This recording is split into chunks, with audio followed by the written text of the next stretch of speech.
इम्तियाज जलील तो इस sensitive issue को भी इमोशनल इशू को भी पॉलिटिसाइज कर रहे हैं। मैं तो इंतजार कर रहा था। देवेंद्र फडणवीस वॉक कर रहे हैं, हेलो हेलो, उनके पीछे एकनाथ शिंदे आ रहे हैं, हेलो हाय हेलो हाय। मैं टखले को टखले के हिसाब से जवाब देता हूँ।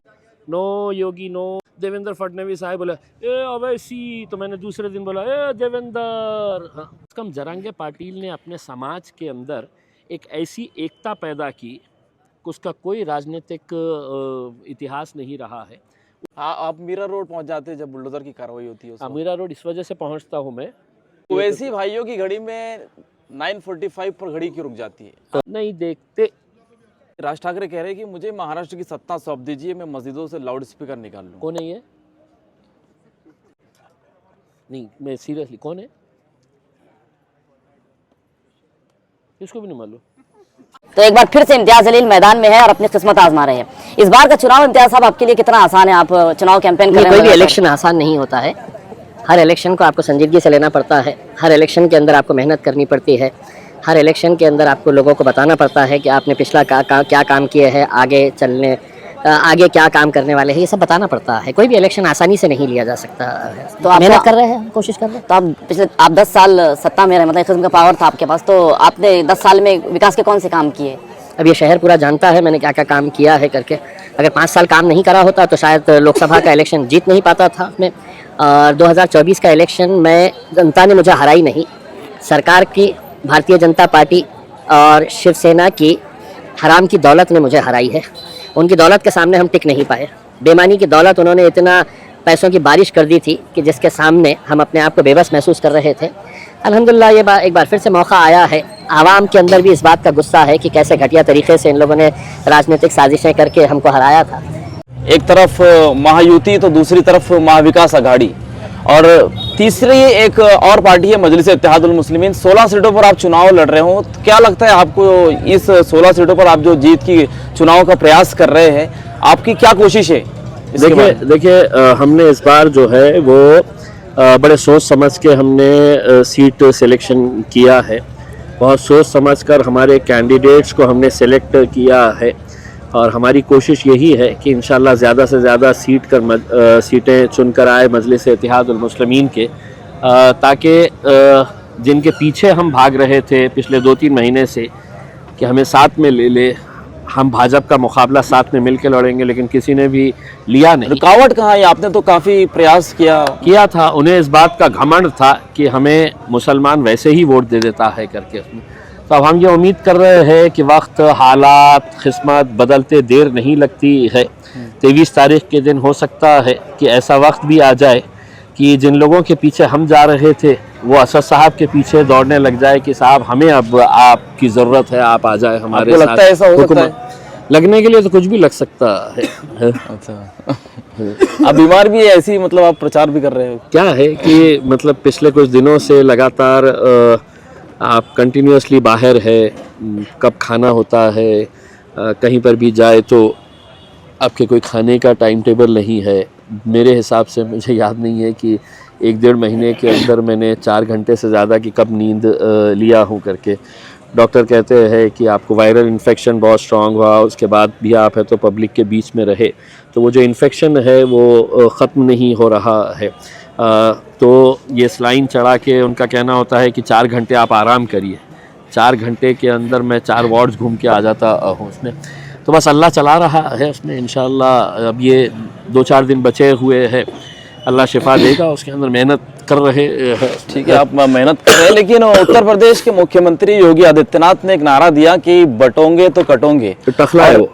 और उसके बाद वो नारा महाराष्ट्र की चुनावी गलियारों में भी गूंजने लगा, जिस पर ऑल इंडिया मजलिस इत्तेहादुल मुस्लिमीन के राष्ट्रीय अध्यक्ष बैरिस्टर असदुद्दीन ओवैसी ने कहा कि ये तो सिर्फ बंटवारे की राजनीति करने के लिए इस तरह के नारे दिए जा रहे हैं। तो क्या एमआईएम को यह सूट होता है कि बंटवारे का आरोप सिर्फ भाजपा पर लगाए?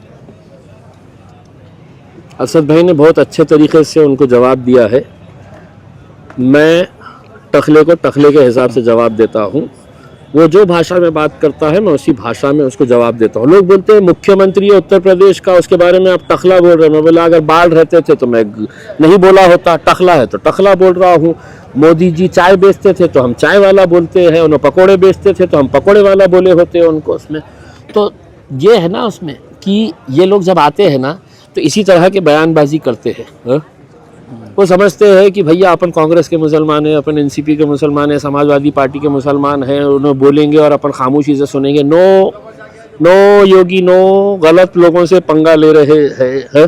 देवेंद्र फडणवीस साहब बोला ए अवैसी, तो मैंने दूसरे दिन बोला ए देवेंद्र। हाँ, तो जिसको जो लहजे में समझ में आता है ना, वो ये ना समझे कि हम गूंगे मुक्के बहरों की जमात है करके। उसमें हम बहुत सुने हैं, कई सालों तक सुनते आए हैं। अब आपको सुनना है, हमारा भी सुनना है। देखिए आपकी पार्टी जो है तो उसमें मजलिस इत्तेहादुल मुस्लिमीन कहा जाता है, लेकिन अब इन दिनों या फिर आप जब पार्लियामेंट में थे उस वक्त भी आपने मराठा कम्युनिटी के लिए रिजर्वेशन की बार बार डिमांड की। आपको क्या लगता है कि मुसलमानों के साथ अगर मराठा जुड़ते हैं तो उसमें आपका कितना या फिर मराठा रिजर्वेशन का कितना फ़ायदा हो सकता है? देखिए साहब, एक बात है कि मुसलमानों ने कुछ ना कुछ अब जरंगे पाटिल से सीखना चाहिए। मैं इसलिए कह रहा हूँ कि हम किसी को अपना नेता मानने के लिए तैयार ही नहीं है। हम किसी को अपना कायद मानने के लिए तैयार नहीं है। उसमें हमारे हर गली मोहल्ले के अंदर 4 नेता खड़े हुए हैं, चारों एक दूसरे के कपड़े फाड़ रहे हैं करके। कम से कम जरंगे पाटिल ने अपने समाज के अंदर एक ऐसी एकता पैदा की, उसका कोई राजनीतिक इतिहास नहीं रहा है, उसके बावजूद भी वो एक आवाज़ लगाता है और लाखों की संख्या के अंदर मराठा समाज उसके पीछे खड़ा हो जाता है करके। उसमें हम आवाज़ लगाते हैं, कई को लगाए आवाज़, आप कई को बुला रहे हैं, हम इनके साथ जा रहे हैं, हम उनके साथ जा रहे हैं। एक एग्जाम्पल के तौर के ऊपर मैं बताऊं कि हमने लोगों से हाथ जोड़कर गुजारिश की थी, लेटर दिया था मैंने कि हम बाहैसियत मुसलमान कभी एक प्लेटफॉर्म के ऊपर आए। जब हमारे हुजूर नबी करीम सल्लल्लाहु अलैहि वसल्लम के ख़िलाफ़ गुस्ताखी हो रही है तो मैंने कहा कि मुसलमानों, तुम कांग्रेस में रहते हैं रहो, तुम एनसीपी में रहते हैं रहो, तुम समाजवादी पार्टी के ग़ुलाम हो रहो, वहाँ पे हमें कोई दिक्कत नहीं है, लेकिन मेरा नबी तुम्हारा नबी अलग नहीं है ना। हम एक खुदा एक रसूल को मानने वाली कौम है। लेकिन हमने आवाज़ लगाई और ये कहा कि हम जब चलेंगे तो किसी का झंडा नहीं रहेगा, किसी का मफलर नहीं रहेगा, किसी का नाम नहीं रहेगा, कोई इसका नेतृत्व नहीं करेगा। चलिए हम सब साथ में मिलके चलते हैं। बताइए उस रैली के अंदर कितने दूसरे बड़े लीडर्स उसके अंदर शामिल हुए जो दूसरे पार्टियों से ताल्लुक़ रखते हैं। वो क्यों नहीं आए पता है? उनके आका जो है ना वो शरद पवार है, उनके आका राहुल गांधी है, उनका नेता उद्धव ठाकरे है, देवेंद्र फडणवीस है उसमें। लेकिन फिर भी कुछ लोग कह रहे थे कि इम्तियाज जलील तो इस सेंसिटिव इशू को भी, इमोशनल इशू को भी पॉलिटिसाइज कर रहे हैं। मैं तो इंतजार कर रहा था ना जी। आपको किसने रोका था? इसका नेतृत्व आप क्यों नहीं कर रहे थे? मुंबई के अंदर मुसलमान लीडरों की भरमार पड़ी हुई है जो रोज शादियों में नजर आते हैं, ऐसे 4-4, 8-8 बाउंसर्स लेके घूमते हैं, 2-2 गाड़ियाँ 3-3 गाड़ियों के टमटमाहट लेके घूमते हैं। तुमको एहसास नहीं हुआ कभी कि नबी की शान में गुस्ताखी हुई तो चलिए हम पूरा बम्बई को हिला देते हैं करके? हम इतना इंतज़ार करने के बाद कोई नहीं उठा तो हम तो सबसे आखिर में बोले कि भैया अब ये तो मुर्दार हो चुके हैं ये, इनमें हिम्मत नहीं है, चलिए अब हम आवाज़ लगाते हैं करके। तब हमने आवाज़ लगाई। अब अगर हमने नहीं लगाए होते तो आप हमसे ये सवाल करे होते कि इम्तियाज़ भाई आप क्यों नहीं लगाए, आपकी तो मुसलमानों की पार्टी है, MIM पार्टी है आपकी, आप क्यों नहीं इसका नेतृत्व करें? अब हम करें तो आपको तकलीफ हो रही है, नहीं करें तो भी आपके पेट में दर्द होता है उसके अंदर। तो अब हम सोच रहे हैं कि आपकी तकलीफ का, आपके पेट का दर्द का हमारे को कोई लेना देना नहीं है। जो हमारे हित में, जो हमारी कौम के हित में रहेगा वो फैसले हम लेते रहेंगे। मुख्यमंत्री लाडली बहन, लेकिन उसका भी विरोध आपके मंच से बार बार होता है। हम विरोध कहाँ कर रहे हैं? हम विरोध नहीं कर रहे हैं, प्रशंसा भी नहीं कर रहे ना। नहीं, प्रशंसा नहीं है। हमने पूना में एक प्रोग्राम देखे लाडली बहन का, जिसमें बहुत बड़े स्टेडियम के अंदर करोड़ों रुपये उस इवेंट को ऑर्गेनाइज करने के लिए लगाए गए। और जैसा फैशन शो होता नहीं क्या, जहाँ पर लड़के और लड़कियाँ तो रैंप के ऊपर वॉक करती है, इधर से पब्लिक उधर से पब्लिक, और वो मॉडल्स वॉक करते करते हेलो हाय करते हैं ना, तो देवेंद्र फडणवीस वॉक कर रहे हैं हेलो हेलो, उनके पीछे एकनाथ शिंदे आ रहे हैं हेलो हाय। मैं बोला भाई साहब अपना घर बेच के दे रहे क्या? ये जो 1500 रुपये बांट रहे हैं अपनी जायदाद बेच के, अपना घर बेच के, अपनी प्रॉपर्टी बेच के दे रहे हैं क्या? मेरा पैसा है, आपका पैसा है, जो टैक्स का पैसा है। हा? और मैं फिर उनको सवाल करा 76 साल हो गए देश की आज़ादी को, लोकसभा में क्या फटका पड़ा, अचानक ख्याल आया अरे मेरी लाडली बहना है, चलो 1500 रुपये बांटेंगे करके। अभी भैया महाराष्ट्र की महिलाएं जो है उनके अंदर एक अस्मिता है। महाराष्ट्र के किसानों को फुकट में कुछ नहीं चाहिए। वो कह रहे हैं कि हमारे माल को सही कीमत दे दीजिएगा, आप हमको फुकट में कोई चीज़ मत दीजिएगा। महिलाएं कह रही है कि हमारे बच्चों को रोज़गार दे दीजिएगा, हमको फुकट में कुछ नहीं चाहिए। लेकिन न ये रोज़गार दे रहे हैं। महिला और आपको एक बात बताऊं क्या, 1500 दे रहे और इतनी महंगाई बढ़ा दिए है कि 3000 वापस ले ले रहे हैं। तो ये ऐसा गेम कर रहे हैं बेचारे। महिला सुरक्षा जैसा कोई मुद्दा नहीं है क्या चुनाव में? क्योंकि एक दूसरे उसका नहीं, मेरे शहर में कुछ भी नहीं है साहब, अल्हम्दुलिल्लाह। रात में 1 बजे जाइए, उसके अंदर MGM कॉलेज मैं पूरे महाराष्ट्र की बात कर रहा हूँ कि जहाँ पर शहर का छोटा सा नेता हूँ साहब। आप मेरे को महाराष्ट्र का लीडर कहीं को बना दे रहे, मैं शहर का एक लीडर हूँ। आप मीरा रोड पहुँच जाते हैं जब बुलडोजर की कार्रवाई होती है? मीरा रोड इस वजह से पहुँचता हूँ मैं कि मैं जैसा आपको कहा कि जब वहाँ पर मीरा रोड के अंदर ये घटना हुई तो उन्होंने बुलडोज़र चलाए ऐसी दुकानों के ऊपर जहाँ 30 साल से वहाँ पर मुसलमान बसे हुए थे। किसी का छोटा सा गैरेज था, किसी की छोटी सी टपरी थी, किसी का चाय का स्टॉल था, वो दूसरे दिन आकर। लेकिन अफसोस ये हुआ है कि इतने सारे मुसलमान जो है वो कोई भी खड़े नहीं रहा वहाँ पर जाकर कि उस बुलडोज़र के सामने खड़े रहना चाहिए था। मुंबई की पुलिस को महाराष्ट्र की सरकार को दिखाना चाहिए था करके कि इतने सालों से ये रोज़गार कर रहे हैं। एक घटना होती है, घटना करने वाले कोई और होते हैं, तुम वो गरीब चचा जो वहाँ पे 30 साल से वहाँ पर बैठे हुए थे, जिनका गैरेज था, उसकी तुम दुकान उसकी गैरेज तुम ज़मीन दोस्त कर देते हैं करके। तो मैं आपको यही कह रहा हूँ ना कि मेरा गुस्सा इसी बात को लेकर होता है कि तुम कब तक तलवे चाटते रहोगे उसके। कभी ना कभी कौम के लिए आवाज़ उठाओ तो सही। हम उठा रहे हैं, हम लड़ रहे हैं। लेकिन वैसी भाइयों की घड़ी में 9:45 पर घड़ी क्यों रुक जाती है? आपके चुनाव में देखना आ रहा है महाराष्ट्र के अंदर बार बार ये हो रहा है कि 9:45 पर उनकी घड़ी रुक जाती है। तो तकलीफ क्या है आपको? अब हमारी घड़ी में भी रुक सकती है कभी भी, हम कभी भी घड़ी देख सकते हैं ना उसमें। अच्छा, आपको क्यों तकलीफ हो रही है कि हम 9:45 के ऊपर हमारी घड़ी देख रहे हो? तो अब आप हमको बोलेंगे कि नहीं आप 9:50 के ऊपर ही देखो करके। नहीं देखते, हमको जब देखना है हम तब देखते। क्यों?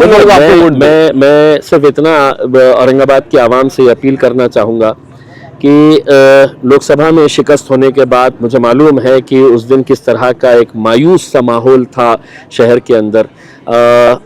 बहुत सारे लोग अफसोस में थे, बहुत सारे लोग गुस्से में थे। इस बार का इलेक्शन हमारे लिए इसलिए मायने रखता है कि महाराष्ट्र की विधानसभा के अंदर कुछ आवाज़ें ऐसी भी पहुंचनी चाहिए जो हुकूमत की आंखों में आंखें डालकर सवाल कर सके, जो एकनाथ शिंदे से ये पूछ सके कि अगर इस मुल्क के अंदर कानून है तो रामगिरी को कैसा छोड़ा जा रहा है जब 60 FIR उसके खिलाफ। और ये और कोई ही नहीं पूछने वाला। अल्हम्दुलिल्लाह इम्तियाज़ जलील है तो आंख में आंख डालकर विधानसभा के अंदर खड़े रहकर ये सवाल कर सकता है करके। लेकिन इम्तियाज़ जलील को हराने के लिए पूरे महाराष्ट्र की जो साजिशें चल रही है, सभी पार्टियां एक साथ मिलकर आ गए हैं। भारतीय जनता पार्टी साइकिल को मदद कर रही है, शिवसेना वाले किसी और को ये कर रहे हैं। सबकी मंशा एक ही है कि ये बंदा नहीं जाना चाहिए विधानसभा के अंदर। ये आ गया तो 5 साल है तो हम हमारी नाक में दम करके रख डालेंगे करके उसमें। तो मैं आवाम से यही अपील कर रहा हूँ कि अपना वोट ज़ाया मत करिएगा। आपका अगर एक वोट किसी और उम्मीदवार के हक़ में अगर जाता है तो उससे बेहतर यही है कि आप उसको ना देते हुए सीधा भारतीय जनता पार्टी को आप वोट दे रहे हैं अपना। क्योंकि उसका सीधा फ़ायदा जो है, हमारा जितना वोट घटेगा उतना ही फ़ायदा भारतीय जनता पार्टी को होने वाला है। इसका गणित आपको साफ तरीके से पता है। तो आप इधर उधर क्यों वोट दे रहे हैं? आप ये समझ लीजिएगा या तो आपको मजलिस को देना है या भारतीय जनता पार्टी को देना है। तीसरा बीच में जो भी आ रहा है, ऐसा साइकिल की घंटी बजा के ऐसा बीच बीच में पैरों में आ रहा है कोई भी, तो उसको देने से अच्छा ये है कि आप भारतीय जनता पार्टी को दे दीजिएगा ना सीधा वोट, क्योंकि वो आपको जीतने के लिए नहीं खड़े हुए हैं। अब किसी की जाती नफरत, जाती दुश्मनी, मेरे को टिकट नहीं दिए, मेरे को अब मैं दिखाता इनको, तो ऐसी हरकतें करने वाले जो है, कुछ लोग ऐसे भी है जो ये कह रहे हैं कि उल्मा लोकांना लाज नहीं वाटती का। तुम कोण होते भाई साहेब? आमच्या उलम्याबद्दल तुम्ही अशा भाषा वापरणारे तुम्ही कोण? कोणाला अधिकार दिलेला आहे तुम्हाला कि अशा प्रकारची तुम्ही भाषा वापरा करके? तर ये सब चल रहा है इसके अंदर, लेकिन इंशाल्लाह हमें यकीन है कि जिन लोगों ने लोकसभा के वक्त के अंदर रंग लाकर रखा था कि हम जश्न मनाएंगे, अल्लाह को कुछ और मंजूर था। तो आप 23 के जश्न की तैयारी कर रहे हो? 23 के जश्न की तैयारी कर रहे हैं, और आप भी है तो इंशाल्लाह 23 तारीख के दिन के लिए एक और इंटरव्यू की तैयारी करिएगा कि इम्तियाज़ भाई 3 दिन पहले आपका मैंने इंटरव्यू लिया था, तब आप उम्मीदवार थे, अब आप इंशाल्लाह औरंगाबाद ईस्ट के एमएलए बन चुके हैं। नासिर सिद्दीकी औरंगाबाद सेंट्रल का एमएलए बन चुका है। अल्लाह से यही दुआ है कि अल्लाह इस बार मजलिस को जहाँ जहाँ पर भी अपने उम्मीदवार खड़े हैं उन्हें कामयाब करे। एक लास्ट आपसे एक क्वेश्चन ये कि राज ठाकरे कह रहे हैं कि मुझे महाराष्ट्र की सत्ता सौंप दीजिए, मैं मस्जिदों से लाउड स्पीकर निकाल लूँ। कौन है ये? नहीं, मैं सीरियसली, कौन है? इसको भी नहीं मालूम। राज ठाकरे को ले जाते हैं। देखिए अभी कर्रे मारने में किसको क्या जाता है? ये मोदी के खानदान से ताल्लुक़ रखते हैं। जब मोदी इतनी लंबी लंबी फेंकता है तो उन्होंने बोले अपन भी थोड़ी थोड़ी फेंकते जाओ करके, करो कोशिश करके देखो कहाँ पे क्या करते हैं करके। उसको भी मालूम है कि सत्ता का एक घंटा मिलने वाली है। बोल दिया कि मेरे हाथ में सत्ता आन दो करके, मेरे भैया एक आध आमदार तेरा चुन के आ गया, बहुत बड़ी बात समझ लेना। सत्ता चाहिए कहते। ठीक है, और आप भी सवाल कर देते हैं। एक मोदी जी ने नारा दिया कि एक है तो सेफ है, तो ओवैसी साहब ने कहा कि अनेक है तो अखंड है। तो ये नारों की क्या कंपटीशन चल रहा है महाराष्ट्र में? कुछ भी नहीं है, दिखाने के लिए कुछ है ही नहीं। मोदी जी से मैं एक सवाल कर रहा हूँ, मोदी जी से सुनिए, औरंगाबाद क्यों आए थे? इतना अच्छा काम कर रहे हैं, अपनी हुकूमत आपकी दिल्ली में, महाराष्ट्र के अंदर, इतना डरे कहीं को औरंगाबाद कहीं को आ गए थे यहाँ पे? वहीं से दिल्ली में बैठे बैठे बोलना था कि भाई मजलिस को हराना है, पूरे भारतीय जनता पार्टी जीतेगी। कहीं ना कहीं मोदी जी डर सता रहा है कि अपनी पलटी होने वाली है, इसलिए इस खौफ से सड़क पे तो उतरना पड़ा मोदी जी आपको। टकला भी आने वाला था, आया नहीं।